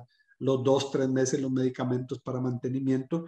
Pero otra cosa importante a tener en cuenta en la práctica clínica es, si yo ya conozco a mi paciente o sé que el paciente sufre de alergias estacionales, ojalá empezar la terapéutica 1 o 2 meses antes de que venga la estación cargada de tantos pólenes como sucede acá en Santiago y bueno, y en otras regiones de Chile. Otro medicamento bien interesante, R18 cistofilin, que en este caso su presentación es un frasco gotero de 50 ml. Importante tener en cuenta eso, frasco gotero de 50 ml. ¿Qué contiene el cistofilin? Berberis vulgar a la D4, Cantaris a la D4, Dulcamar a la D4, Equisetonimmenale a la D6 y Eupatorium purpureum a la D6. El berberis vulgaris, llamado agracejo, útil en infecciones de las vías urinarias y nefritis aguda, en cólicos nefríticos con sensibilidad dolorosa de la región renal y sensación de quemadura y ardor que se irradia en todas las direcciones y se agrava por el movimiento, violento deseo de orinar con disuria, particularmente durante la micción, dolores en las caderas y los muslos cuando el paciente va a orinar, trastornos urinarios con dolores erráticos, irradiantes, hidronefrosis, nefroptosis, orina amarilla, turbia con sedimento rojo o sedimento blanquizco y hematuria. Vuelvo y le repito, no necesariamente el paciente tiene que tener totalmente esta sintomatología para nosotros pensar en que el berberis puede ser un medicamento útil, en este caso del cistofilín, para ayudar al drenaje de todo lo que es la vía urinaria. Cántaris, esto es una mosquita que produce ese efecto, caracterizado por una cistitis agudo por dolores violentos y ardorosos en la vejiga con deseos urgentes y frecuentes de orinar. O sea, la típica cistitis que la gente está, aprieta y va y orina un poquitito y eso le arde hasta el alma. Eso es muy típico de Cántaris. Tenesmo vesical intolerable que impide retener la orina en la vejiga. O sea, para gente que siente ganas de orinar, casi que se orina y va, piensa que es que la vejiga está a punto de explotar y ni siquiera puede retenerla y es un poquitito y a veces sanguinolenta. Cistopielonefritis e infecciones urinarias ascendentes con sensibilidad en las fosas ilíacas al menor contacto y dolor coccígeo, desgarrador y lancinante, acompañadas de hematuria o piuria. Aquí vale la pena anotar y aclarar que de todas maneras, si yo tengo un paciente en donde le estoy sospechando una cistopielonefritis y el paciente está muy agudo, personalmente yo apoyo estos pacientes con un tratamiento antibiótico. O sea, hay situaciones en donde la clínica del paciente tiene que ser o sea, lo más importante para apoyarlo lo más integralmente posible. O sea, de una pielonefritis a una septicemia, yo creo que estamos a un pasito, así que vale la pena acompañar este grupo de medicamentos con la antibioterapia si el paciente lo merita. Si es una cistitis, solamente una cistitis hemorrágica, sin pielonefritis, que el paciente no tiene una fiebre alta, que no tiene una puñopercusión positiva, créanme que puede intentarlo inicialmente solo con este tipo de medicamentos.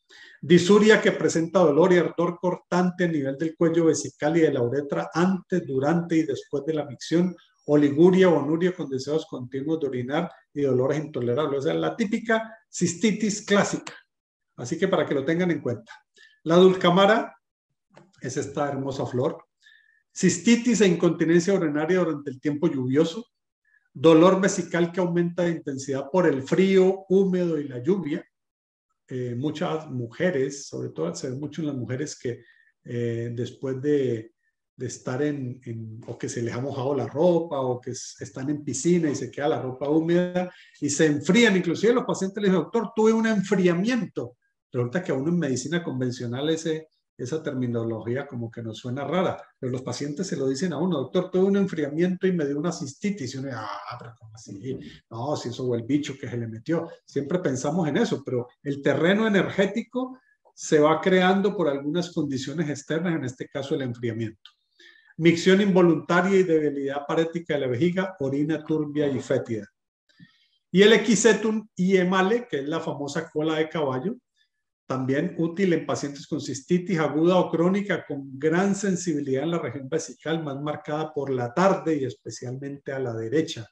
La sensibilidad es tan intensa que la presión manual es difícilmente soportable. El paciente que uno le va a tocar la zona hipogástrica y no permite que la examinemos adecuadamente porque le duele mucho.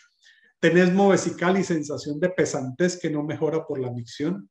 Incontinencia urinaria con deseos imperiosos de orinar y emisiones frecuentes y abundantes. Disuria intensa que empeora después de la micción. Incontinencia urinaria infantil y senil, diurna y nocturna. Dolores nefríticos muy agudos, especialmente en la fosa renal derecha que se irradia a la región inferior del abdomen y se agrava por la presión y el más mínimo movimiento, o en pacientes que a su vez pueden tener litiasis renal. Y la orina generalmente acuosa, pero algunas veces con moco, o en pacientes que realmente ya cursan con infección urinaria. El Eupatorium purpureum, infecciones del tracto urinario con inflamación y secreción en mucosas de las vías urinarias. También puede ser útil para acompañar a una cistopielitis que tiene violentos dolores renales cortantes que se extienden a lo largo de los ureteres, con oliguria, retención de la orina, vejiga dolorosa y con sensación de presión en la vejiga y que puede ser acompañada de emisiones involuntarias de orina. Por tanto, el cistofilín R18, que viene en frasco gotario de 50 ml, recuerden, útil en pacientes con infecciones agudas y crónicas de las vías urinarias, cistitis y nefritis. Vuelvo a insistir, en pacientes con cistitis que uno puede intentar manejarlo con el medicamento solo, podemos intentarlo, pero si ya sospechamos que hay una infección renal, ojo con la clínica del paciente, sobre todo si es un paciente de pronto de estos institucionales que los vemos y de pronto se nos pierden, tenemos que tener cuidado con esto.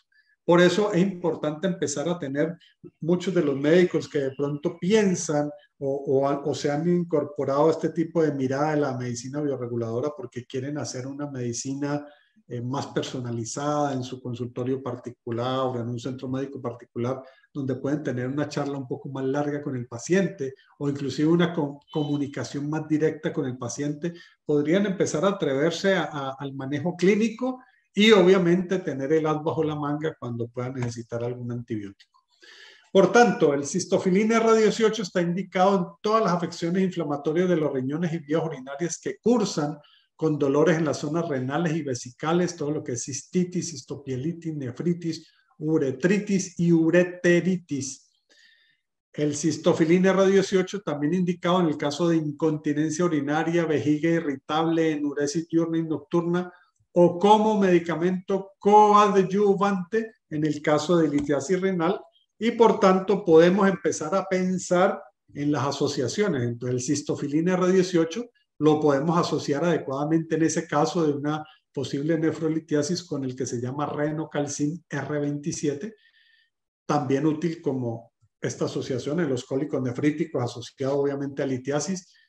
Los pueden tomar alternadamente, entonces puede tomar uno a los 5, 10, 15 minutos el otro, dependiendo de lo agudo del cuadro clínico. Recuerden, en cuadros agudos podemos usarlos repetitivamente, inclusive cada 10, 15, 30 minutos, y en la medida que haya mejoría, vamos espaciando la toma. Y si el paciente es uno de estos que hace infecciones urinarias a repetición, podemos pensar en que tenemos que mantener el cistofilín por un periodo de tiempo un poco más prolongado, ya tomándolo básicamente 2 o 3 veces al día por el periodo de tiempo que necesite, obviamente haciendo los estudios requeridos para ver si hay un cálculo que está generando una inflamación o una infección a repetición que requiere otro tipo de tratamiento.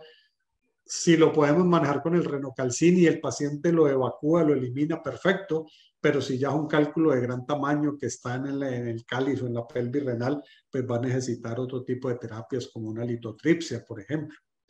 En los casos de prostatitis o hidronefrosis secundaria, se recomienda, además del cistofilín R18, el uso del Prostatan R25, que también lo podemos mencionar más adelante. Vamos a ver si alcanzamos con el tiempo.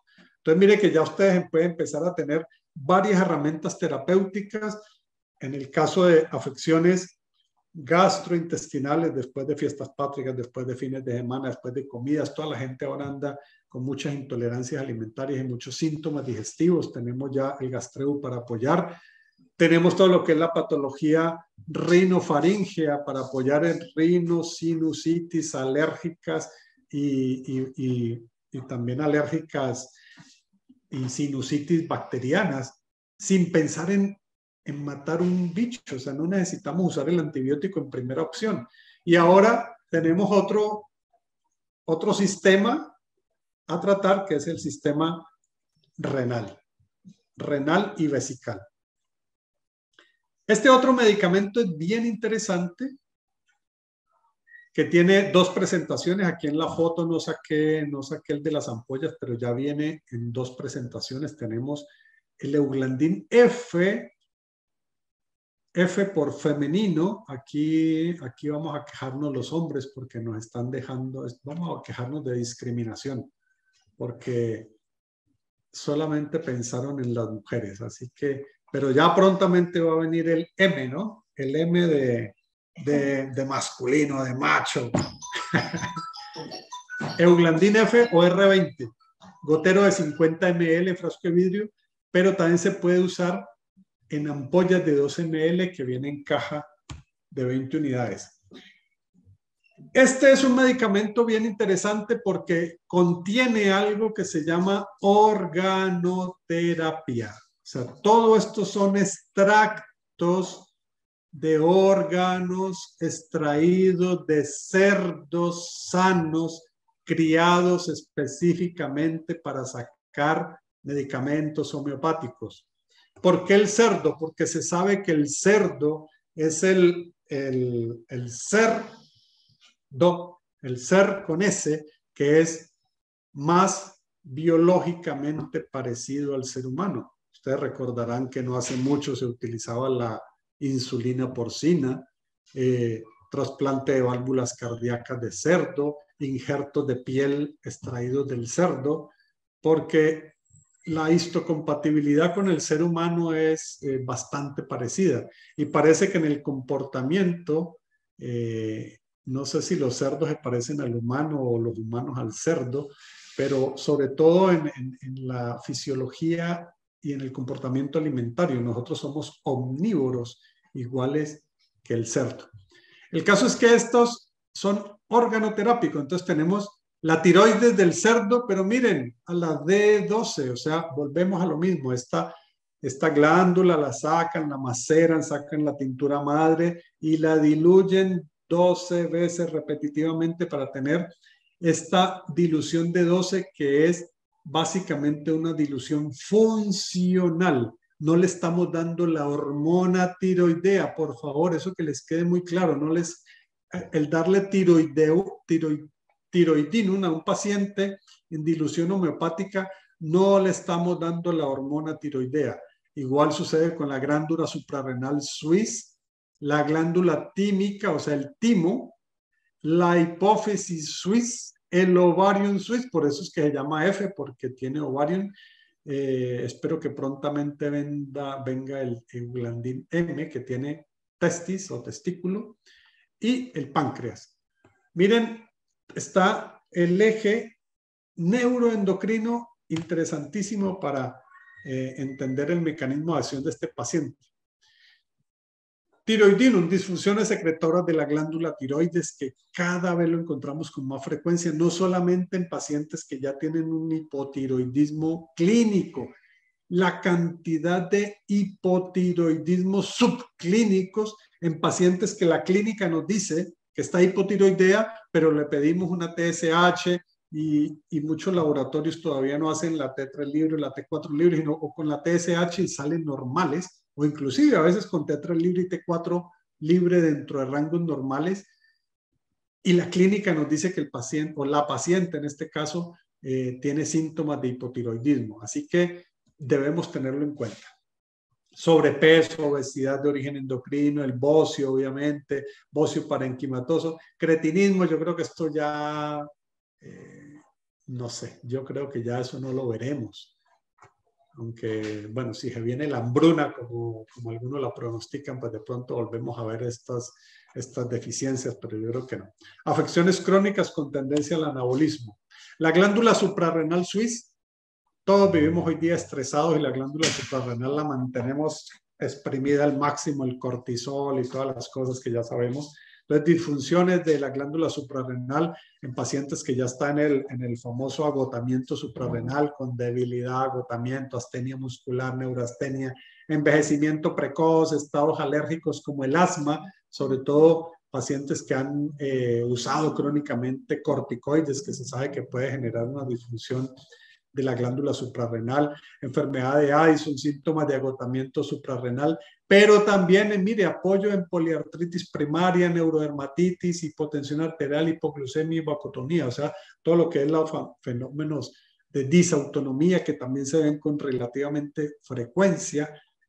Debemos tener en cuenta esta mezcla bien interesante. El timo, disfunciones secretoras del timo con desorden del crecimiento de niñas, en este caso, agotamiento crónico, estímulo de las defensas inespecíficas, pacientes que se están enfermando a repetición o pacientes con enfermedades que son claramente degenerativas o con tendencia catabólica, ya pacientes que de pronto tengan artritis deformante, osteoartritis, por perturbaciones metabólicas en los cuales sospechemos que tenemos que apoyar este eje neuroendocrino, entonces tener en cuenta el Euglandin F.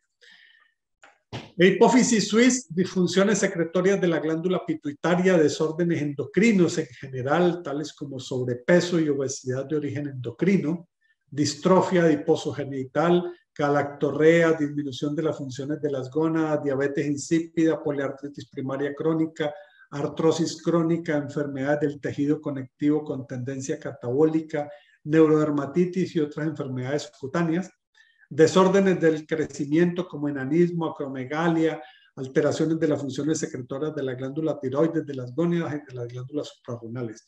Vuelvo y les insisto, no necesariamente tengo que tener toda esta sintomatología, sino la sospecha de una disfunción hipotálamo, hipófisis, tiroides, ovarios, para apoyarla con esto.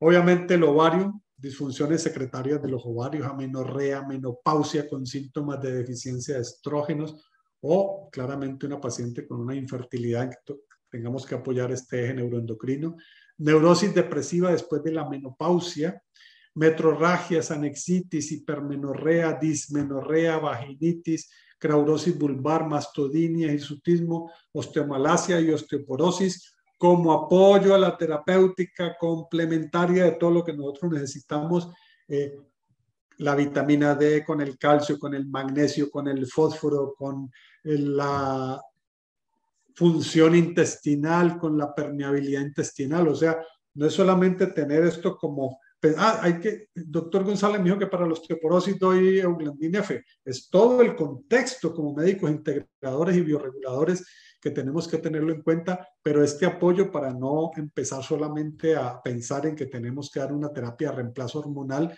con todo lo que esos riesgos que puede implicar, o en pacientes que claramente no pueden usarla y puede ser beneficiosa para ella. El páncreas, disfunciones secretoras del páncreas, diabetes mellitus, marasmo, caquexia, también hipoglucemias, gastroenteritis crónica, enterocolitis, asociada a todo lo que es el síndrome de malabsorción, fermentaciones intestinales, síndrome de colon irritable, duodenitis, reflujo gastroesofágico, asociado a una sospecha de que el páncreas está con una disfunción que puede requerir este tipo de apoyos. Por tanto, el Euglandin F R20 se maneja como un estimulante y un regulador de la función glandular femenina, neuroendocrina, todo el eje neuroendocrino. Por tanto, miren todo lo que puede estar usado útil, el uso del Euglandin F R20, trastornos de secreción endocrina en la mujer, trastornos del desarrollo, del crecimiento, adiposis hipofisiaria, hipotiroidismo, el mixedema, todo lo que tiene que ver con enfermedad tiroidea, agotamiento y debilidad, adelgazamiento, neurastenia, la enfermedad de Addison, envejecimiento precoz, amenorrea, dismenorrea, hipermenorrea, metrorragia, menopausia precoz, alteraciones del climaterio, infertilidad en la mujer, enfermedades quísticas de la mama, diabetes insípida y mellitus, hipoglicemia. También se puede relacionar con disfunciones endocrinas en todas las enfermedades crónicas y degenerativas con tendencia al catabolismo, cuyo tratamiento se ve favorecido por la receta o el apoyo con el Euglandin FR20. Discrasia alérgica, también pacientes con asma bronquial y urticaria, sobre todo por el uso de corticoides de manera crónica. Enfermedades del tejido conectivo, como las poliartritis primarias crónicas, artrosis, neurodermatitis, senilidad prematura, hipotensión arterial y vagotonía, entre otras. Por tanto, Esto lo puedo asociar a otro medicamento que tenemos que se llama el Diaglucón R40 en paciente que cursa con diabetes mellitus. Obviamente que con todos los controles que requiere un paciente que está crónicamente manejado, si ya tiene un diagnóstico de diabetes mellitus y sobre todo si está usando hipoglicemiantes orales o combinaciones de hipoglicemiantes orales o incluso pacientes con insulina, porque podemos empezar incluso a regular este paciente y darse cuenta que empieza a presentar hipoglucemias. Por tanto, tenemos que ajustar la dosis de los medicamentos alopáticos a la baja, de acuerdo a la biorregulación que vamos logrando con estos pacientes. En pacientes climatéricas también se le apoya con el Climacteran R10, según el criterio médico, obviamente. Bueno, muchas gracias. Sigamos. Aquí tenemos un medicamento que viene muy bien para lo que decía la doctora ahora, porque se llama Prostatan R25. Y lo tenemos solamente en ampollas. Entonces, claro, inmediatamente medicina alópata, cuadriculados, como nos han enseñado la academia, ampollas es para inyectar. Y resulta que yo tengo un paciente que de pronto se puede beneficiar de este medicamento para ayudarle a los síntomas o molestias prostáticas, como veremos, y no se quiere inyectar. Entonces lo podemos usar con el dosificador en spray vía sublingual, lo podemos usar vía nebulización, lo podemos armar inclusive con algún gotario casero también, si quieren. Ahí tenemos que volvernos un poquito alquimistas, aunque yo sé que hay algunos que no les gusta que uno manipule, sobre todo los del laboratorio, obviamente, por lo que esto conlleva, pero yo creo que muchos de ustedes conocen, por ejemplo, las flores de Bach. Y las flores de Bach que hace el terapeuta, toma la tintura o la muestra de la flor de Bach y te la disuelve en un frasquito con algún licor de buena calidad, un brandy generalmente. Entonces yo podría decir, aquí voy a atreverme a hacer un poco, me voy a atrever a lanzar a que puede ser una opción de tomar una ampollita y diluirla en un poquito de licor y armarte unas gotitas sublinguales, si es que de pronto les cuesta conseguir el dosificador en spray, si les cuesta usar el nebulizador o si definitivamente les incomoda o les molesta o tienen aversión a los pinchazos. Prostatan R25, entonces por ahora solamente lo tenemos en ampollas, pero pueden usarlo. Vuélvanse creativos con estos medicamentos. Y aquí tenemos los componentes: la Chimafila umbillata, el Clematis vitalba, el Conium, Ferropicrinicum, Pareira brava, Populus tremuloides, Pulsatilla y Sabal cerulatum. ¿Para qué nos sirve la Chimafila umbellata? Trastornos geniturinarios con tendencia a las induraciones y a las hemorragias. Hipertrofia de próstata acompañada frecuentemente de inflamación del perineo y sensación como si se sentara sobre una esfera dura. Mire como el relato de los síntomas de la esfera homeopática, como son de detallistas. Y de lo mejor de pronto vamos a encontrar un paciente que se lo dice a uno: doctor, siento como si estuviera sentado en una esfera. Dolores bilaterales constantes en la región renal, retención urinaria, micciones difíciles. El enfermo tiene que hacer mucho esfuerzo para orinar, poniendo las piernas separadas y el cuerpo inclinado hacia adelante. Dolores punzantes durante el intervalo de las micciones a todo lo largo de la uretra. Cistitis e infecciones urinarias ascendentes, pielonefritis y hidronefrosis asociado a los medicamentos que ya vimos. Constante deseo de orinar que obliga al enfermo a levantarse a orinar durante la noche, lo que llamamos nicturia, y la orina contiene gran cantidad de moco filamentoso espeso y frecuentemente puede tener sangre. El clematis o clematide, síntomas con micción intermitente con interrupción del chorro, que es muy pequeño, como si la uretra estuviera estrecha. Disuria con dolores uretrales al orinar. Imposibilidad para evacuar la vejiga completamente de manera ininterrumpida y escurrimiento urinario. El Conium o cicuta, una plantita, síntomas: disuria con chorro intermitente y dolores en la región renal si el deseo de orinar no es inmediatamente satisfecho. Hipertrofia prostática, dificultad para vaciar completamente la vejiga. dolor uretral al orinar y ardor después de la micción, deseo constante y urgencia ineficaz para orinar, polaquiuria, nocturia, a veces involuntaria, prostatitis a consecuencia de infecciones urogenitales, induración de tejidos, particularmente de las glándulas, eventualmente consecutivas a un traumatismo. El ferrum picrinicum, que es el picrato de hierro, que es un mineral, principal medicamento de la hipertrofia de la próstata senil.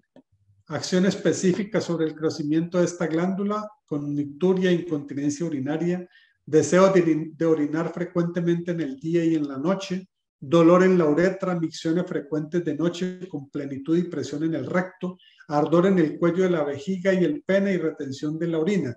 Aquí vale la pena resaltar de que si bien es cierto, este medicamento es como mucho más destacado en la hipertrofia prostática senil, no quiere decir que un paciente que sea un poco más joven, que tenga los síntomas de hipertrofia prostática, lo pueda usar. Para ira brava, se llama la vid de la Virgen, hipertrofia prostática con crisis periódicas de repetición, deseo constante de orinar cada cuarto de hora. El enfermo tiene que hacer violentos esfuerzos para orinar, incluso se ve obligado a ponerse de rodillas y apoyar las manos sobre el piso para poder orinar unas cuantas gotitas. Dolores violentos en la región del perineo que se irradian a las caderas y las extremidades cuando se pretende orinar. Cistitis, polaquiuria y tenesmo vesical. Uretritis con dolor agudo durante la micción y escurrimiento mucopurulento. El populus, que es el álamo tembloroso, que es una especie de árbol similar a los pinos. Cistitis y estranguria en caso de hipertrofia de próstata, micciones dolorosas, ardor uretral, dolor retropubiano y tenesmo intenso, hidronefrosis, orina mucopurulenta, dolores punzantes y violentos en las vías urinarias, especialmente la vejiga. Vuelvo y les insisto, no necesariamente tiene que tener todos los síntomas ni tener que tener orina mucopurulenta, sino los otros síntomas agudos para tener en cuenta este medicamento. Pulsatilla, ya lo habíamos visto antes, en el caso de esta área que estamos trabajando, micción interrumpida en chorritos como consecuencia de hipertrofia de próstata con dolores cortantes al salir cada chorrito.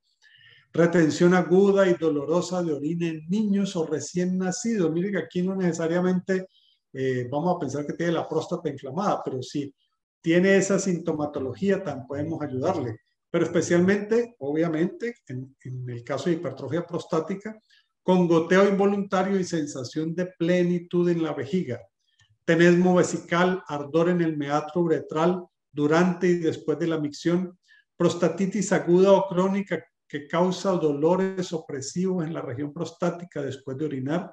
Blenorragia aguda con dolores uretrales ardientes, cortantes o punzantes durante y después de la micción con secreción amarillo verdosa espesa, con priapismo o muco sanguinolenta no irritante y fétida, o secreción uretral crónica, con dolor uretral después de orinar, estrechez y contracción uretral acompañada de hemorragia a consecuencia de una blenorragia.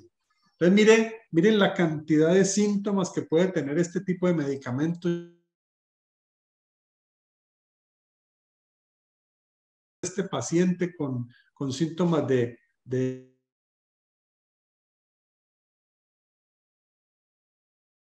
medicación. Y el Sabal cerulatum, que es una palmera de América del Norte, es uno de los más importantes medicamentos en la hipertrofia de próstata. Genera micciones dolorosas y frecuentes con trastornos prostáticos o testiculares. Hipertrofia de la próstata con micciones muy frecuentes durante la noche. Algunas veces sanguinolentas, incontinencia urinaria por rebosamiento, escurrimiento urinario, chorro muy débil, nefritis a consecuencia de problemas prostáticos y pérdida de líquido prostático.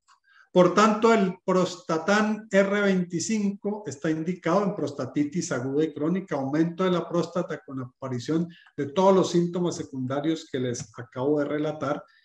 Entonces, indicado en todo lo que es hipertrofia con todos sus síntomas secundarios, incontinencia urinaria por rebosamiento, nicturia, hidronefrosis, dificultades durante la emicción con estranguria, disuria, hematuria frecuente, inflamaciones de la vejiga y la uretra, como consecuencia de estos trastornos de la micción.